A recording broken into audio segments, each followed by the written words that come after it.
ಕರ್ನಾಟಕಕ್ಕೆ ಒಂದು ಶಾಕಿಂಗ್ ಸುದ್ದಿ ಅಂತ ಹೇಳ್ಬೋದು. ಜಮ್ಮು ಕಾಶ್ಮೀರದಲ್ಲಿ ಉಗ್ರರ ಗುಂಡಿನ ದಾಳಿ ನಡೆದಿದೆ. ಆ ದಾಳಿಯಲ್ಲಿ ನಮ್ಮ ಕನ್ನಡಿಗ ಸಾವನ್ನಪ್ಪಿದ್ದಾರೆ. ಕರ್ನಾಟಕದವರಿಗೆ ನಿಜಕ್ಕೂ ಇದು ಆಘಾತಕಾರಿ ಸುದ್ದಿ. ಶಿವಮೊಗ್ಗದ ಮಂಜುನಾಥ್ ರಾವ್ ಸಾವನ್ನಪ್ಪಿದ್ದಾರೆ. ಜಮ್ಮು ಕಾಶ್ಮೀರದ ಪಹಲ್ಗಾಮ್ನಲ್ಲಿ ಈ ಘಟನೆ ನಡೆದಿದೆ. ಕುಟುಂಬ ಸಮೇತ ಪ್ರವಾಸಕ್ಕೆ ಹೋಗಿದ್ರು ಅವರು. ಈ ಪಹಲ್ಗಾಮ್ ಅಂತ ಹೇಳಿದ್ರೆ ಮಿನಿ ಸ್ವಿಟ್ಜರ್ಲ್ಯಾಂಡ್ ಅಂತ ಕರೀತಾರೆ ಅದನ್ನ. ಬಹಳ ಫೇಮಸ್ ಅದು ಟ್ರಕ್ಕಿಂಗ್ಗೆ. ನೀನು ಯಾರು, ಯಾವ ಧರ್ಮಕ್ಕೆ ಸೇರಿದವನು, ನೀನು ಹಿಂದೂನಾ ಅಂಥೇಳಿ ಉಗ್ರರು ಗುಂಡಿಕ್ಕಿದ್ದಾರೆ. ಪಾಕ್ ಮೂಲದ ಉಗ್ರರು. ಸ್ಥಳದಲ್ಲೇ ಮೃತಪಟ್ಟಿದ್ದಾರೆ ಮಂಜುನಾಥ್ ರಾವ್. ದಾಳಿಯ ಬಗ್ಗೆ ವಿವರಿಸಿದ್ದಾರೆ ಮಂಜುನಾಥ್ ರಾವ್ ಪತ್ನಿ ಪಲ್ಲವಿ. ನೋಡಿ, ಇಲ್ಲಿ ಟಾರ್ಗೆಟ್ ಆಗಿರೋದು ಹಿಂದೂಗಳು. ನೋಡಿರಿ ಎಂತಹ ಮನ ಕಲುಕುವ ಫೋಟೋ. ಗಂಡನ ಶವವನ್ನ ತೊಡೆಯ ಮೇಲೆ ಹಾಕ್ಕೊಂಡು ಗೋಗರಿತಾ ಇದ್ದಾಳೆ ಪಲ್ಲವಿ. ನಮ್ಮ ಕರ್ನಾಟಕದವರು, ಶಿವಮೊಗ್ಗ ಮೂಲದವರು ಮಂಜುನಾಥ್ ರಾವ್ ಪ್ರವಾಸಕ್ಕೆ ಅಂತ ಹೋಗಿದ್ರು. ಟ್ರಕ್ಕಿಂಗ್ ಹೋಗ್ತಾ ಇದ್ರಲ್ಲಿ. ಈ ಪಹಲ್ಗಾಮ್ ಅನ್ನುವಂತಹ ಪ್ರದೇಶ ಹಚ್ಚ ಹಸಿರಿನಿಂದ ಕೂಡಿದೆ. ಇನ್ನೊಂದು ದೃಶ್ಯದಲ್ಲಿ ನೋಡ್ತಾ ಇದ್ದೀವಿ ನಾವು. ಬಹಳ ಉತ್ಸಾಹದಿಂದ ಹೋಗ್ತಾ ಇದ್ರು ಪ್ರವಾಸಕ್ಕೆ. ಆ ಟೈಮ್ನಲ್ಲೇ ಅಟ್ಯಾಕ್ ಮಾಡಿದಂತಹ ಪಾಕ್ ಮೂಲದ ಉಗ್ರರು ದಾಳಿಯನ್ನ ಮಾಡಿದ್ದಾರೆ. ನೀನು ಹಿಂದೂನಾ ಅಂತ ಕೇಳಿದ್ದಾರೆ. ಅಲ್ಲ ಅಂತ ಅಂದಾಗ ಅವನ ಹಣೆಗೆ ಗುಂಡಿಟ್ಟು ಹೊಡೆದಿದ್ದಾರೆ. ನೋಡ್ತಾ ಇದ್ದೀವಿ ಕುಟುಂಬಸ್ಥರು ಯಾವ ರೀತಿ ಕಂಗಾಲಾಗಿ ಕಣ್ಣೀರು ಹಾಕುತ್ತಾ ಇದ್ದಾರೆ ಅಂತೇಳಿ. ಆಕೆಯೇ ಕರೆ ಮಾಡಿ ಮಾಹಿತಿನ ಕೊಟ್ಟಿದ್ದಾರೆ. ಅವರ ಪತಿ ಏನು ತೀರ್ಕೊಂಡಿದ್ದಾರೆ ಅದರ ಬಗ್ಗೆ. ಅಲ್ಲಿ ಕ್ಯಾಂಪ್ಗಳನ್ನು ಕೂಡ ಹಾಕಿದ್ರು. ಇಡೀ ಕುಟುಂಬಸ್ಥರು ಹೋಗಿದ್ರು. ಆದರೆ ಅಲ್ಲಿ ಎಲ್ಲೋ ಅಡಗಿ ಕೂತಿದ್ದಂತಹ ಪಾಕ್ ಮೂಲದ ಭಯೋತ್ಪಾದಕರು ಬಂದು ಈ ದಾಳಿಯನ್ನ ಮಾಡಿದ್ದಾರೆ. ಅಂದ್ರೆ ಇವರು ಕುದುರೆ ಮೇಲೆ ಹೋಗ್ತಾ ಇದ್ರು. ಕುದುರೆ ಮೇಲೆ ಹೋಗ್ಬೋದು ಅಥವಾ ಅಲ್ಲಿ ನಡೆದುಕೊಂಡು ಹೋಗ್ಲಿಕ್ಕೆ ಅವಕಾಶ ಇರುತ್ತೆ. ಯಾವುದೇ ವಾಹನಗಳು ಓಡಾಡಲಿಕ್ಕೆ ಅವಕಾಶ ಇರುವುದಿಲ್ಲ. ದಟ್ಟ ಕಾನನ, ಅದು ದುರ್ಗಮವಾದಂತಹ ಪ್ರದೇಶ. ಆ ಸಂದರ್ಭದಲ್ಲಿ ಟೆರರಿಸ್ಟ್ಗಳು ಅಟ್ಯಾಕ್ ಮಾಡಿದ್ದಾರೆ. ಸುಮಾರು 12 ಜನ ಗಾಯಗೊಂಡಿದ್ದಾರೆ. ಅದರಲ್ಲಿ ನಮ್ಮ ಕನ್ನಡಿಗರು ಸಾವನ್ನಪ್ಪಿದ್ದಾರೆ ಸ್ಥಳದಲ್ಲಿ. ನೋಡ್ತಾ ಇದ್ದೀವಿ ಅವರ ಆಕ್ರಂದನ, ಅವರ ನೋವು ಹೊರಹಾಕಿದ್ದಾರೆ. ಇಮಿಡಿಯೇಟ್ಲಿ ನಮ್ಮ ಭಾರತೀಯ ಸೇನಾಪಡೆಗಳು ಅಲ್ಲಿ ನೆರೆದ್ರು. ಅಷ್ಟು ಸುಲಭವಾಗಿ ಆಂಬ್ಯುಲೆನ್ಸ್ ಕೂಡ ಹೋಗೋಕ್ಕಾಗೋದಿಲ್ಲ. ಅಲ್ಲಿ ಹೆಲಿಕಾಪ್ಟರ್ ಮೂಲಕ ಉಳಿದಂತಹ ಗಾಯಾಳುಗಳನ್ನು ಆಸ್ಪತ್ರೆಗೆ ರವಾನಿಸುವಂತಹ ಕೆಲಸವನ್ನು ಮಾಡಿದ್ದಾರೆ. ಈಗ ಭಯೋತ್ಪಾದಕರು ನೋಡಿ ಎಲ್ಲ ಕಡೆಗಳಲ್ಲೂ ಕೂಡ ಹೆಜ್ಜೆ ಇಡ್ತಾ ಇದ್ದಾರೆ. ಪ್ರವಾಸಿ ತಾಣಗಳನ್ನು ಕೂಡ ಟಾರ್ಗೆಟ್ ಮಾಡಿಕೊಂಡಿದ್ದಾರೆ. ಜಮ್ಮು ಕಾಶ್ಮೀರದ ನಾಗರಿಕರಷ್ಟೇ ಅಲ್ಲ, ಹಿಂದೂಗಳನ್ನ ಇಲ್ಲಿ ಟಾರ್ಗೆಟ್ ಮಾಡಿ ಕೊಂದು ಹಾಕುತ್ತಾ ಇದ್ದಾರೆ ಪಾಕಿಸ್ತಾನಿ ಉಗ್ರರು. अपने आप बोले ना मुझे क्या बोलते भेलपुरी खाली से मेरा पति साइड में था, एक इंसान है उसने उसको गोली मार दी यहाँ पे। उसने बोला कि शायद मुस्लिम नहीं है, उसने उसको गोली मार दी। नहीं आप टेंशन मत लो। अब बेटा आप यहाँ पे रहो, हम साथ में।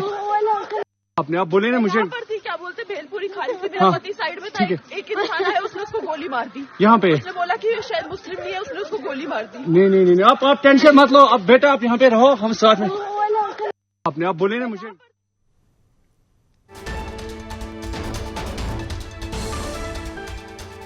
ಇದೇ 19ರಂದು ಕಾಶ್ಮೀರಕ್ಕೆ ಹೋಗಿತ್ತು ಮಂಜುನಾಥ್ ಕುಟುಂಬ. ನಾಡಿದ್ದು ಶಿವಮೊಗ್ಗಕ್ಕೆ ವಾಪಸ್ ಬರಬೇಕಾಗಿತ್ತು. ಆದ್ರೆ ಈ ರೀತಿ ಆಗ್ಬಿಡ್ತಲ್ವಾ. ಹೋಟೆಲ್ನಲ್ಲಿ ಊಟ ಮಾಡೋ ಕುಳಿತಿದ್ರು ಇವರೆಲ್ಲ ಫ್ಯಾಮಿಲಿಯವರು. 19ನೇ ತಾರೀಕು ಹೋಗಿದ್ರು. ಊಟ ಆರ್ಡರ್ ಮಾಡೋಕೆ ಹೊರಗೆ ಹೋಗಿದ್ರು ಮಂಜುನಾಥ್ ರಾವ್.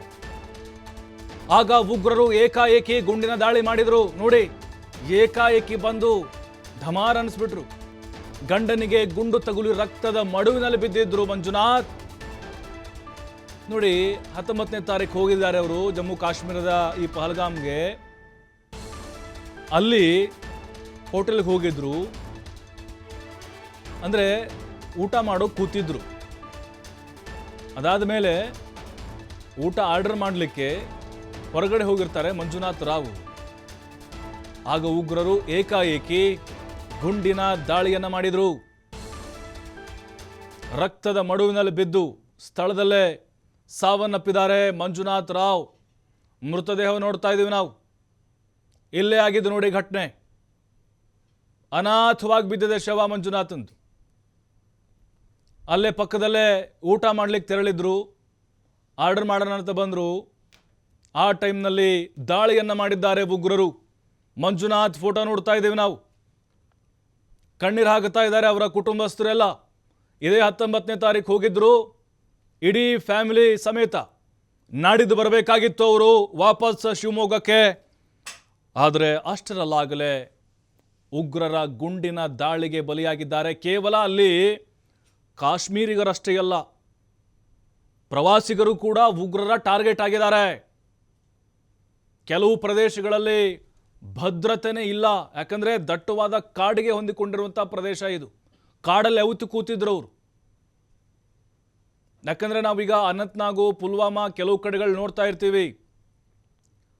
ಅಲ್ಲಷ್ಟೇ ಅಲ್ಲ, ಈ ಪಹಲ್ಗಾಮ್ ಅನ್ನುವಂತಹ ಮಿನಿ ಸ್ವಿಟ್ಜರ್ಲ್ಯಾಂಡ್ ಏನಿದೆ, ಪ್ರವಾಸಿ ತಾಣ, ಇಲ್ಲಿಗೂ ಕೂಡ ಉಗ್ರರ ಕರೆನೆರಳು ಬಿದ್ದಿದೆ. उसको गोली मार दी। यहाँ पे उसने बोला कि शायद मुस्लिम नहीं है, उसने उसको गोली मार दी। नहीं, आप टेंशन मत लो। अब बेटा आप यहाँ पे रहो, हम साथ में। आपने आप बोले ना मुझे। यहाँ पर थी, क्या बोलते भेलपुरी खाली थी, मेरा पति साइड में था, एक इंसान है उसने उसको गोली मार दी। यहाँ पे उसने बोला कि शायद मुस्लिम नहीं है, उसने उसको गोली मार दी। नहीं, आप टेंशन मत लो। अब बेटा आप यहाँ पे रहो, हम साथ में। आपने आप बोले ना मुझे। यहाँ पर थी, क्या बोलते भेलपुरी खाली थी, मेरा पति साइड में था, एक इंसान है उसने उसको गोली मार दी। यहाँ पे उसने बोला कि शायद मुस्लिम नहीं है, उसने उसको गोली मार दी। नहीं, आप टेंशन मत लो। अब बेटा आप यहाँ पे रहो, हम साथ में। आपने आप बोले ना मुझे। यहाँ पर थी, क्या बोलते भेलपुरी खाली थी, मेरा पति साइड में था, एक इंसान है उसने उसको गोली मार दी। यहाँ पे उसने बोला कि शायद मुस्लिम नहीं है, उसने उसको गोली मार दी। नहीं, आप टेंशन मत लो। अब बेटा आप यहाँ पे रहो, हम साथ में। आपने आप बोले ना मुझे। यहाँ पर थी, क्या बोलते भेलपुरी खाली थी, मेरा पति साइड में था, एक इंसान है उसने उसको गोली मार दी। यहाँ पे उसने बोला कि शायद मुस्लिम नहीं है, उसने उसको गोली मार दी। नहीं, आप टेंशन मत। ಬೆಂಗಳೂರಿಗೆ ಮೃತದೇಹವನ್ನು ತರಲು ಪರದಾಟ ನಡೀತಾ ಇದೆ ಈಗ. ಯಾಕೆಂದರೆ ಅಲ್ಲಿ ಹೇಗೆ ವ್ಯವಸ್ಥೆನ ಮಾಡೋದು ಅಂತೇಳಿ ಕುಟುಂಬಸ್ಥರು ವಿಮಾನ ವ್ಯವಸ್ಥೆ ಮಾಡಿಕೊಡುವಂತೆ ಮನವಿ ಮಾಡಿದ್ದಾರೆ. ಕೇಂದ್ರ ಮತ್ತು ರಾಜ್ಯ ಸರ್ಕಾರಕ್ಕೆ ರಿಕ್ವೆಸ್ಟ್ ಮಾಡಿಕೊಂಡಿದ್ದಾರೆ. ಮಂಜುನಾಥ್ ರಾವ್ ಕುಟುಂಬಸ್ಥರು ಮೃತದೇಹವನ್ನು ತಾಯ್ನಾಡಿಗೆ ತೆಗೆದುಕೊಂಡು ಹೋಗಬೇಕು ಅಂತ. ಇದೇ 19ಕ್ಕೆ ಕಾಶ್ಮೀರಕ್ಕೆ ಹೋಗಿತ್ತು ಮಂಜುನಾಥ್ ಕುಟುಂಬ. ನಾಡಿದ್ದು ವಾಪಸ್ ಶಿವಮೊಗ್ಗಕ್ಕೆ ಬರಬೇಕಾಗಿತ್ತು. ಅಷ್ಟರಲ್ಲಾಗಲೇ ಈ ದಾಳಿ ಆಗಿದೆ, ಮಂಜುನಾಥ್ ಬಲಿಯಾಗಿದ್ದಾರೆ. ನೋಡಿ, ಘಟನೆ ಬಗ್ಗೆ ಅವರು ಕುಟುಂಬಸ್ಥರು ಮಾಹಿತಿಯನ್ನು ಕೊಟ್ಟಿದ್ದಾರೆ. ಊಟ ಆರ್ಡರ್ ಮಾಡೋಕ್ಕೆ ಹೋದಾಗ ಮಂಜುನಾಥ್ ರಾವ್ ಮೇಲೆ ಆ ಟೆರರಿಸ್ಟ್ಗಳು ಗುಂಡಿನ ದಾಳಿಯನ್ನು ನಡೆಸಿದ್ದಾರೆ.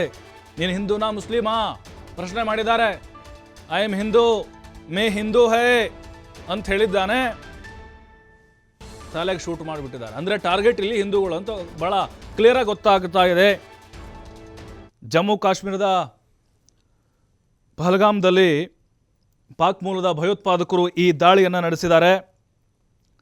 ಈಗ ಬೈಸರನ್ ಕಣಿವೆಯಲ್ಲಿ ಟ್ರೆಕ್ಕಿಂಗ್ಗೆ ಹೋಗಿದ್ದಂತಹ ಪ್ರವಾಸಿಗರು ಇಲ್ಲಿ ಟಾರ್ಗೆಟ್ ಆಗಿದ್ದಾರೆ.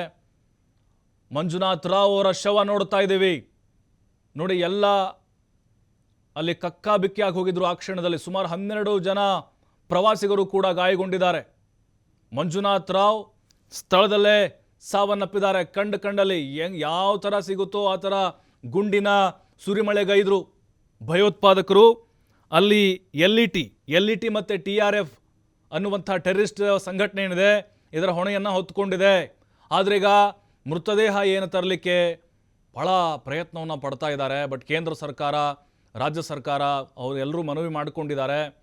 ಗಂಭೀರವಾಗಿ ಸರ್ಕಾರಗಳು ಕೂಡ ಇದ್ರ ಬಗ್ಗೆ ಚಿಂತನೆಯನ್ನು ಮಾಡಬೇಕು. ಯಾಕಂದರೆ ಅಲ್ಲಿ ಪರಿಚಯಸ್ಥರಾಗಲಿ ಅಥವಾ ಅಲ್ಲಿ ಯಾರೂ ಕೂಡ ಅವ್ರಿಗೆ ಸಿಗ್ತಾ ಇಲ್ಲ. ನೆಟ್ವರ್ಕ್ ಸಮಸ್ಯೆ ಆಗುತ್ತಾ ಇದೆ. ಸಾರಿಗೆ ವ್ಯವಸ್ಥೆ ಕೂಡ ಅಲ್ಲಿ ಸರಿಯಾಗಿಲ್ಲ. ಮಾಹಿತಿ ಈಗ ತಾನೇ ಸಿಕ್ಕಿದೆ ಇದು. ಹಾಗಾಗಿನೇ ಮಂಜುನಾಥ್ ರಾವ್ ಅವರ ಮೃತದೇಹವನ್ನು ತರಲಿಕ್ಕೆ ವ್ಯವಸ್ಥೆಯನ್ನು ಮಾಡಿಕೊಡ್ಬೇಕು ಸರ್ಕಾರ. ಕೇಂದ್ರ ಸರ್ಕಾರದ ಅಧಿಕಾರಿಗಳು ಕೂಡ ಇದರ ಬಗ್ಗೆ ರಾಜ್ಯ ಸರ್ಕಾರದೊಂದಿಗೆ ಸಂಪರ್ಕವನ್ನು ಮಾಡಬೇಕು. ಖಂಡಿತ ರಾಜ್ಯ ಸರ್ಕಾರ ಅದಕ್ಕೆ ಎಲ್ಲ ಅನುಕೂಲಗಳನ್ನು ಮಾಡಿಕೊಡುತ್ತೆ. ಯಾಕಂದರೆ ಈಗ ಬರ್ತಾ ಇರುವಂಥ ಸುದ್ದಿ ಇದು. ಯಾಕಂತ ಹೇಳಿದ್ರೆ ಗಾಯಗೊಂಡಿದ್ರು ಅನ್ನುವಂಥ ವಿಚಾರ ಗೊತ್ತಾಗಿತ್ತು ಪ್ರವಾಸಿಗರು, ಅದರಲ್ಲಿ ಕನ್ನಡಿಗರು ಕೂಡ ಇದ್ದರು ಅನ್ನೋದು ಗೊತ್ತಾಗಿತ್ತು. ಆದರೆ ಸಾವನ್ನಪ್ಪಿದ್ದಾರೆ ಅನ್ನೋದು ಈಗ ಗೊತ್ತಾಗ್ತಾ ಇದೆ. ಕೇಂದ್ರ ಸರ್ಕಾರದ ಸೇನಾಧಿಕಾರಿಗಳೇನಿದ್ದಾರೆ, ಮಿಲಿಟರಿ ಅಧಿಕಾರಿಗಳು, ಅವರ ಗಮನಕ್ಕೂ ಕೂಡ ಈ ವಿಚಾರ ಹೋಗಿದೆ. ಆದಷ್ಟು ಸೇಫಾಗಿ ನಮ್ಮ ಕನ್ನಡಿಗರನ್ನ ರಕ್ಷಣೆ ಮಾಡುವಂಥ ಕೆಲಸ ಆಗಬೇಕಾಗಿದೆ. ಸರ್ಕಾರ ಕೇಂದ್ರ ಸರ್ಕಾರದ ಅಧಿಕಾರಿಗಳೊಂದಿಗೆ ಸಂಪರ್ಕದಲ್ಲಿದ್ದು ಆ ಇಡೀ ಕುಟುಂಬವನ್ನು ಬಹಳ ಜಾಗೃತವಾಗಿ ಕರ್ನಾಟಕಕ್ಕೆ ಕರೆತರುವಂಥ ಒಂದು ವ್ಯವಸ್ಥೆ ಆಗಬೇಕಾಗಿದೆ. ಯಾಕೆಂದರೆ ಗುಂಡಿನ ಸುರಿಮಳೆ ಯಾವ ಮೂಲೆಯಿಂದ ಯಾವ ಕಾಡಿನಿಂದ ಬರ್ತಿದ್ದಾರೆ ಹೇಳೋಕ್ಕಾಗ್ತಿಲ್ಲ. ಅವರು ಸಿಕ್ಕಲ್ಲಿ ಗುಂಡು ಹೊಡಿತಾ ಇದ್ದಾರೆ. ಅದರಲ್ಲೂ ಹಿಂದೂನ ಮುಸ್ಲಿಮ ಅನ್ನುವಂಥದ್ದನ್ನು ಪ್ರಶ್ನೆ ಮಾಡಿ ಅಲ್ಲಿ ಟಾರ್ಗೆಟ್ ಮಾಡಿ ಕೊಲ್ತಾ ಇದ್ದಾರೆ ರಕ್ತ ಪಿಪಾಸುಗಳು. ಹಾಗಾಗಿ ಈಗ ಆ ಇಡೀ ಕುಟುಂಬ ಸೇಫಾಗಿ ಬರಬೇಕು ಅಂಥೇಳಿ ಇಡೀ ರಾಜ್ಯ ಕರ್ನಾಟಕವೇ ಪ್ರಾರ್ಥನೆಯನ್ನು ಮಾಡಿಕೊಳ್ತಾ ಇದೆ. ಬಟ್ ಯಾವತ್ತೂ ಕೂಡ ಈ ರೀತಿ ಘಟನೆ ಆಗಿರಲಿಲ್ಲ. ಕರ್ನಾಟಕದ ಪ್ರವಾಸಿಗರ ಪಾಲಿಗೆ ಬೇರೆ ಬೇರೆ ದುರಂತಗಳಲ್ಲಿ ಸಾವನ್ನಪ್ಪಿರ್ಬೋದು. ಕಾಲು ತುಳಿತ, ಇನ್ನೊಂದೇನೋ ದೊಡ್ಡದ ಪ್ರವಾಹ ಆಯಿತು, ಅದೇನೋ ಘಟನೆ ಆಯಿತು. ಆದರೆ ಉಗ್ರರ ದಾಳಿಗೆ ಬಲಿಯಾದಂಥ ಉದಾಹರಣೆಗಳಿಲ್ಲ ಪ್ರವಾಸಿಗರು. ಈಗ ಶಿವಮೊಗ್ಗ ಮೂಲದ ಮಂಜುನಾಥ್ ರಾವ್ ಬಲಿಯಾಗಿದ್ದಾರೆ. ನೋಡಿ, ಇದೇ ಟೂರಿಸ್ಟ್ ಪ್ಲೇಸ್, ಅದು ಮಿನಿ ಸ್ವಿಟ್ಜರ್ಲ್ಯಾಂಡ್ ಅಂತ ಕರೀತಾರೆ ಅದನ್ನ. ಅವರ ಕುಟುಂಬಸ್ಥರು ಕೂಡ ಒಂದು ಕ್ಷಣ ಅಂದರೆ ದಿಗ್ಭ್ರಾಂತರಾಗಿಬಿಟ್ಟಿದ್ರು. ಅವರು ಕುಳಿತಿದ್ರು, ವಾಪಸ್ ಬರ್ತಾರೆ. ಅಲ್ಲಿ ಮಂಜುನಾಥ್ ರಾವ್ ಸ್ವಲ್ಪ ದೂರದಲ್ಲೇ ಆ ಕಡೆ ಬಂದು ಕಂಪ್ಲೀಟ್ ಮುಸುಕುದಾರಿಗಳೇನು ಬಂದು ಅವ್ರನ್ನ ಹೊಡೆದಾಕ್ತಾರೆ. ಆ ಟೈಮ್ನಲ್ಲಿ ಢಮಾರ್ ಅಂಥೇಳಿ ಶಬ್ದ ಬರುತ್ತೆ. ಉಳಿದಂತಹ ಪ್ರವಾಸಿಗರ ಮೇಲೂ ಕೂಡ ದಾಳಿಯನ್ನು ಮಾಡ್ತಾರೆ. ಕೆಲವೊಬ್ಬರು ಗಾಯಗೊಂಡಿದ್ದಾರೆ. ಆದರೆ ಮಂಜುನಾಥ್ ರಾವ್ ಸ್ಥಳದಲ್ಲೇ ಸಾವನ್ನಪ್ಪಿದ್ದಾರೆ. ನಿಜಕ್ಕೂ ಮನಕಲುಕುವಂತಹ ಘಟನೆ ಇದು. ಪ್ರವಾಸಕ್ಕೆ ಅಂತ ಹೋದವರು ಬಾರದ ಲೋಕಕ್ಕೆ ಹೋಗಿದ್ದಾರೆ ಮಂಜುನಾಥ್. ನೋಡಿ, ಜಮ್ಮು ಕಾಶ್ಮೀರದಲ್ಲಿ ಪರಿಸ್ಥಿತಿ ಹೇಗಾಗಿದೆ ನೋಡ್ತಾ ಇದ್ದೀವಿ. ಪ್ರವಾಸಿಗರ ಪರಿಸ್ಥಿತಿ, ಕೆಲವೊಬ್ಬರನ್ನ ಆಸ್ಪತ್ರೆಗೆ ದಾಖಲು ಮಾಡಲಾಗಿದೆ, ಕೆಲವೊಬ್ಬರಿಗೆ ಅಲ್ಲೇ ಪ್ರಾಥಮಿಕ ಚಿಕಿತ್ಸೆಯನ್ನು ಕೊಡಲಾಗ್ತಾ ಇದೆ. ಇವರೆಲ್ಲರೂ ಟ್ರಕ್ಕಿಂಗ್ಗೆ ಅಂತ ಹೋದವರು. ದುರ್ಗಮವಾದಂತಹ ಪ್ರದೇಶ ಅದು. ಕುದುರೆ ಮೇಲೆ ಹೋಗ್ಬೋದು ಅಥವಾ ನಡ್ಕೊಂಡು ಹೋಗಬಹುದು. ಅಲ್ಲಿ 4 ವೀಲರ್ ಹೋಗಲಿಕ್ಕೆ ಅವಕಾಶಗಳು ಕೂಡ ಇರೋದಿಲ್ಲ. ಸದ್ಯಕ್ಕೆ ಹೆಲಿಕಾಪ್ಟರ್ ಮೂಲಕ ಎಲ್ಲ ವ್ಯವಸ್ಥೆಯನ್ನು ಮಾಡಿಕೊಳ್ಳಲಾಗ್ತಾ ಇದೆ. ಆದಷ್ಟು ಬೇಗ ಮಂಜುನಾಥ್ ರಾವ್ ಅವರ ಮೃತದೇಹವನ್ನು ಕರ್ನಾಟಕಕ್ಕೆ ತರಿಸುವಂಥ ಕೆಲಸ ಆಗಬೇಕು. ಸಚಿವರು ಕೂಡ ಇದರ ಬಗ್ಗೆ ಗಂಭೀರವಾಗಿ ತೆಗೆದುಕೊಂಡು ಕೇಂದ್ರ ಸರ್ಕಾರ